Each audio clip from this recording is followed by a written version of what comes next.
ala alihi haqqa qadrihi wa miqdarin azim. InsyaAllah bagi mengisi sedikit masa, InsyaAllah kita akan bersama-sama untuk mendengar ta'lim. Untuk makluman, Ustaz tidak dapat hadir pada hari ini kerana kurang sihat. Moga-moga kita doakan supaya Ustaz Fatih dikurniakan kesihatan dengan baik. InsyaAllah sedikit perkongsian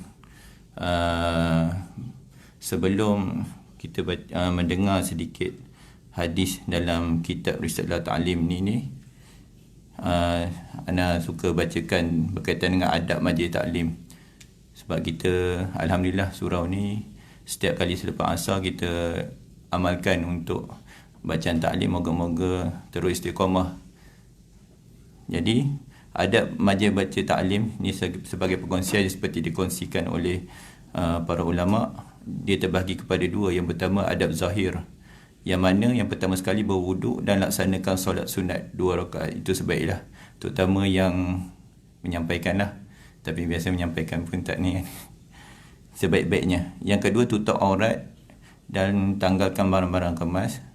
Yang ketiga, duduk seperti tahiyat awal atau tahiyat akhir dalam solat, atau duduk dengan lutut beradu supaya syaitan tidak duduk bersama kita. Yang keempat, lihat wajah orang yang baca taklim, yang ni orang yang menyampaikan. Yang kelima, mengucapkan azza wa jalla bila nama Allah disebutkan. Bila sebut ada jumpa nama Allah azza wa jalla. Dan mengucapkan selawat apabila nama Nabi disebutkan, kerana para malaikat akan melaknat orang tidak berselawat apabila nama Nabi disebutkan. Sebagai tuntutan jugalah, seperti khutbah hari Jumaat kan, para malaikat pun berselawat ke atas Nabi. Jadi innallaha malaikatahu yusalluna 'alan nabi ya ayyuhalladzina amanu sallu 'alaihi wa sallimu taslima. Jadi kita kena cuba praktikkan, amalkan. Dengan nama Nabi Muhammad sallallahu alaihi wasallam kita akan sebut sallallahu alaihi wasallam. Yang keenam, mengucapkan radhiyallahu anhu ataupun anha. Anhu bagi lelaki, anha bagi perempuan, apabila nama sahabat-sahabat sahabiah disebut. Yang ketujuh, jangan ketawa bila orang buat kesalahan. Maksud tiba-tiba ya penyampai taklim tu tiba-tiba ada perkara-perkara yang ni kan. Jadi janganlah kita ketawa. Yang ke-8, memakai wangi-wangian. Itu sebaiknya terutama bagi lelaki. Perempuan pun boleh, tapi jangan terlampau kuatlah bau wangi-wangian. Seterusnya adab batin. Yang pertama, tawajuh, iaitu menumpukan seluruh perhatian kepada inilah penyampaian. Yang kedua, lapangkan fikiran. Tengah taklim jangan, kita kalau boleh cuba lapangkan fokus. Doktor ingat apa pula ni kan, makan tengah hari ke, kunci kat mana ke. Tadi pun sebut jangan gelak, dia dah gelak. Gurau. Okey, seterusnya yang ketiga, hadirkan sifat malaikat. Apa dia sifat malaikat? Kami dengar dan kami taat. Dengar dan taat, insyaAllah. Yang keempat, jangan lihat siapa yang membaca, tapi dengar apa yang dibaca dan disampaikan. Ini juga sebagai amalan kita lah.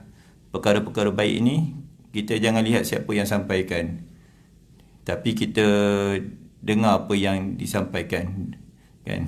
Kadang-kadang pernah ada satu kisah yang tak ingat, Imam Hanafi, dia mengambil hukum berkaitan dengan, kalau salah lah, anak tak pasti, saya tak apa nak ingat, berkaitan dengan hukum anjing yang tak salah, dia ambil daripada seorang tukang kasut. Walaupun dia seorang tukang kasut, tapi imam tu mendengar daripada apa yang disampaikan. Maksudnya siapa saja yang mensampaikan kebaikan kita dengar, tak kisahlah siapa, walaupun taraf dia lebih rendah dan sebagainya. Ataupun anak kita tiba-tiba kata tegur kita, dengar. Okey. Yang kelima, tunaikan hak mendengar. Allah akan bagi 3 keuntungan. Yang pertama, Allah pemudahkan ilmu masuk dalam hati.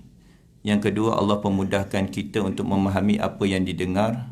Yang ketiga, Allah pemudahkan kita untuk bermuzakarah ilmu tadi apabila diperlukan. Maksudnya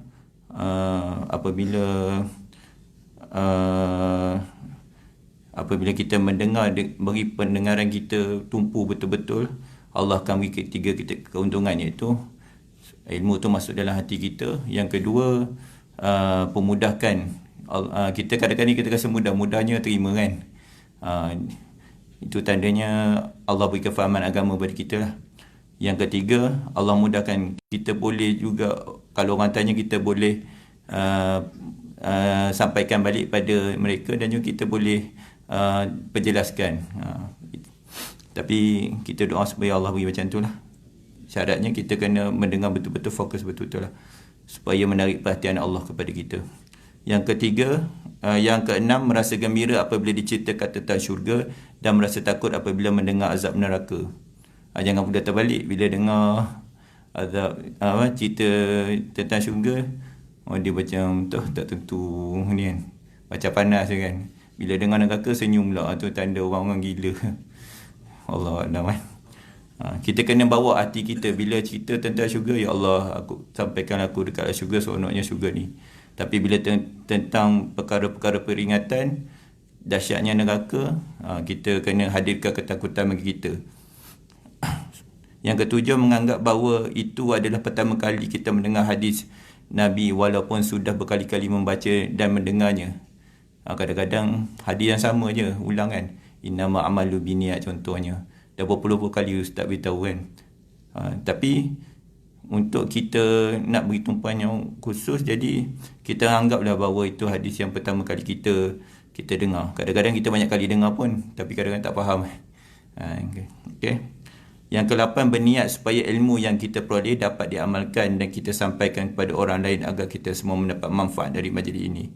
Ini yang paling penting. Selalu kita tutup taklim ni dengan kita akan menyebut insya-Allah, moga-moga hadis yang disampaikan dapat kita amalkan. Itu yang paling penting. Banyak yang kita belajar pun kalau tak amalkan pun tak ni kan. Dan juga kita harapkan agar dapat sampaikan pada sahabat-sahabat kita yang tiada dalam ni lah. Okey. Jadi insya-Allah anda di masa ni lama juga ni. Bolehlah baca satu hadis je kot. Insya-Allah. Ni Ustaz Syahid dah suruh ni. Okey, insya-Allah kita tengok sedikit hadis yang ke-14. Bab 2, hadis-hadis tentang kalimah thayyibah. An Abdillah ibn Amri bin As radhiyallahu anhu an Rasulullah sallallahu alaihi wasallam qala inna Allah yastakhlisu rajulan min ummati ala ru'usi al-khalaiqi yawmal qiyamati fayanshuru alaihi 99 sijillan kullu sijillin mislu maddil basar summa yaqulu atunkiru min hadha syai'an azlamaka katabatil hafizuna fayaqulu la ya rabbi fayaqulu afalaka udhr fayaqulu la ya rabbi fayaqulu Allah ta'ala bala inna laka indana hasanatan fa innahu la zulma alayka al-yawma fatukhraju bitaqatun fiha ashhadu an la ilaha illallah wa ashhadu anna muhammadan abduhu wa rasuluh fayaqulu ihdur waznaka fayaqulu ya rabbi ma hadhihi al-bitaqatu ma'a hadhihi sajillati faqala innaka la tuzlamu al-yawma fatuda'u sijillatu fi kiffatin wal bitaqatu fi kiffah fatashati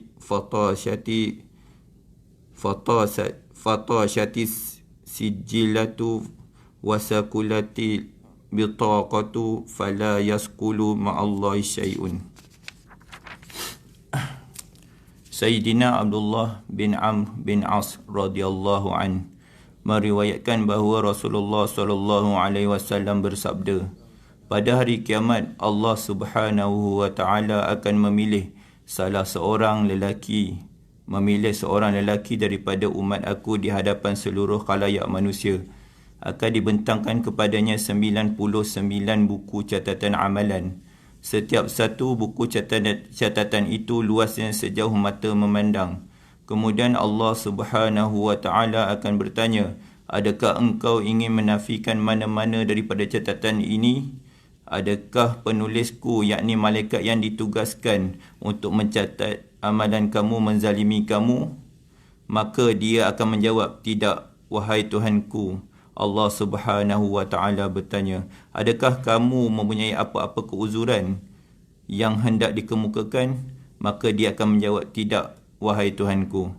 Allah Subhanahu wa taala berfirman, sesungguhnya kamu mempunyai satu kebaikan di sisi kami, dan sesungguhnya pada hari ini kami tidak akan dizalimi, akan dikeluarkan secebis kertas yang tertulis padanya, Asyhadu an la ilaha illallah wa asyhadu anna Muhammadan Rasulullah.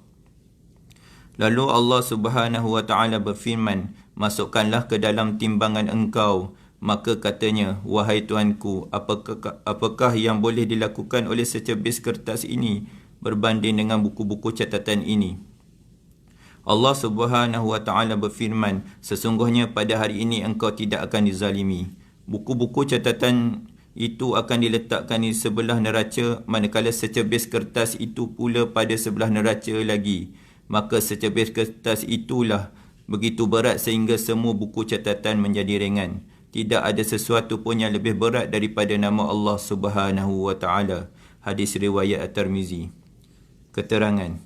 Ini semua adalah keberkatan ikhlas semata-mata. Hanya sekali sebutan kalimah dengan ikhlas telah mengatasi kesemua buku catatan amalan buruk itu. Oleh itu, penting bagi setiap orang jangan memandang rendah terhadap mana-mana orang Islam dan jangan menyangka diri kita lebih baik daripada mereka. Ini adalah kerana kita tidak mengetahui amalannya yang mana satukah telah diterima oleh Allah Subhanahu wa taala yang sudah memadai untuk keampunannya.